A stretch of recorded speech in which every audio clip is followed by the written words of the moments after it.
Hello, my friends. This is Otaku Cook, and today I am making yakisoba. So let's get right into it. Now, yakisoba is a very simple and rustic dish to make. So we are not going to be using any fancy ingredients, or we are not even going to be using any fancy techniques in cutting them. Use whatever you have at your disposal. In terms of vegetables, you need to use something that could be cooked easily and quickly on a grill or a griddle. Now, in my recipe, for example, I'm using bell peppers, cabbage, mushrooms, carrots, and leeks. And for garnish, I'm using spring onions. But you can use anything you like or anything that is available in your fridge right now. In terms of cutting them, you can cut them the way you want. You don't require any fancy techniques for this. Just cut them in bite-sized pieces. A little big or small doesn't matter as long as you can use your fork, spoon, or even chopsticks for lifting them. That's perfectly fine. In terms of meat, you can use anything that can be cooked very easily, very quickly. For example, chicken or pork. If you're using chicken, I would suggest you use chicken thighs for better flavor. And if you're going for pork, I would suggest you use pork belly, which is thinly sliced. That way, you will render the fat, cook it all the way through, and make it nice and crispy. Don't use red meat of any kind for making yakisoba, unless it is very, and I mean very thinly sliced, and is of great quality. Because this recipe is going to be cooked within a very short period of time. Minutes, actually. To be precise, under 4 to 5 minutes. So you don't want anything that would stay tough even after cooking.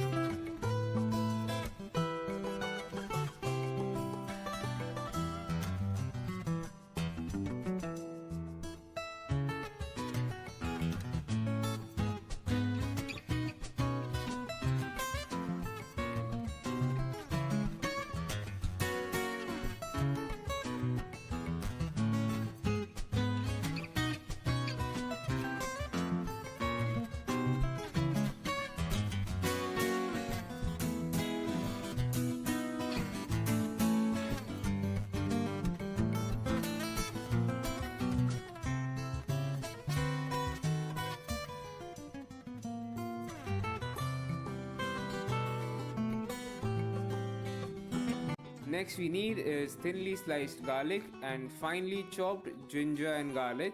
These slices are going to be used for making garlic chips, and the finely chopped ginger garlic is for the sauce.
Now for the sauce, add your ginger and garlic in a bowl.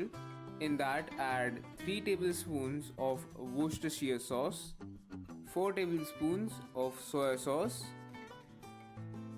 2 tablespoons each of mirin and sake, 4 tablespoons of ketchup.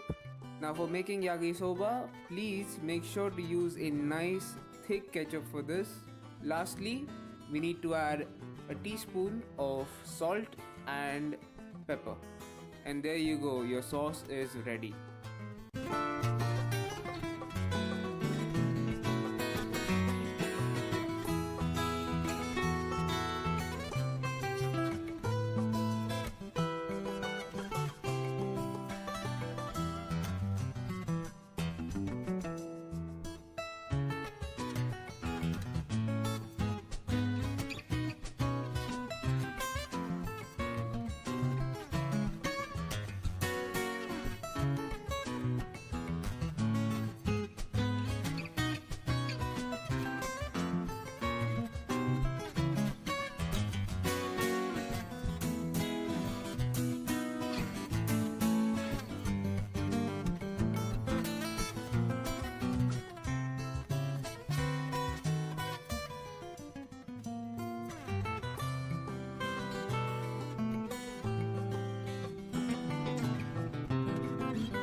Okay, now we can start making our yakisoba.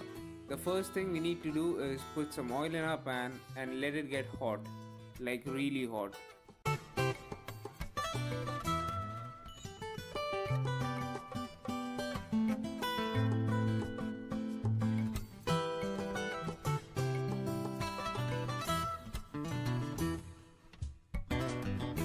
Next, we need to add our thinly sliced garlic and cook them until they start turning a little golden.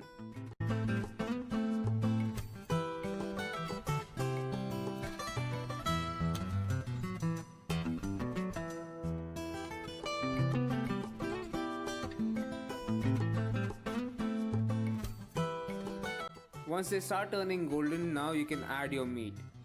Over here I am using thinly sliced pork belly.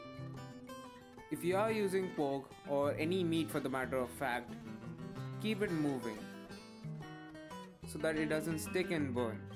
If you are using pork like me, make sure that the fat completely renders out and it starts turning golden. Since we are not going to be marinating it, make sure that you season the meat as it cooks. Apply some salt and pepper on it. When you're using pepper, make sure that you lower the flame though. Pepper burns, remember that. When the meat starts turning golden, now you can add your vegetables. Now there really isn't any particular order that you need to put them in, but I would suggest that you add your aromatics first. Aromatics such as onions, carrots or even bell peppers, or the vegetables that take the longest amount of time to cook, like mushrooms and carrots. Although this dish is not going to take a very long to cook anyways, it really doesn't matter. It's just that you don't want these vegetables to stay undercooked and ruin your dish. But in the end, it's on you. You don't even have to put them in an order, you could just dump them in if you like. Since the pan is going to be really hot as you add the vegetables, make sure that you keep them moving so that they don't stick and burn. And of course, tossing these vegetables is absolutely not necessary. I'm just doing it so that the rendered fat is coated on the top of the vegetables, and it also looks really cool. Now when your vegetables start softening, now you can add a little bit of your sauce. Don't add a lot right now because we are going to add some more later. When your sauce is evenly distributed, let it cook for a minute. Then you can add your noodles. Now the noodles that I am using are homemade, and the recipe is coming up soon. But if you can't make homemade noodles, that's perfectly fine because guess what? Not everyone knows how to make noodles. You can use pre-made packaged noodles, mostly used for ramen noodles, or just use Hakka noodles. That would work just fine. If you are going to be using pre-made packaged noodles or Hakka noodles, make sure that you don't boil them. Just soak them in hot water and that's it. Or else, if you boil them, they will get soggy by the time you start cooking them in the pan. Once you add your noodles in, make sure that you add some of your sauce again. Also, these noodles stick to the pan very easily, so keep them moving. Tossing is a good way of keeping your noodles moving as well as distributing the sauce so that it covers the noodles very nicely. When the sauce on your noodles is cooked and the noodles are nice and crispy, now you can put them on a plate and garnish it with some spring onions and a sunny side egg. And there you go, your yakisoba is ready. If you like this video, please hit the like button and subscribe the channel. Thank you. Until next time.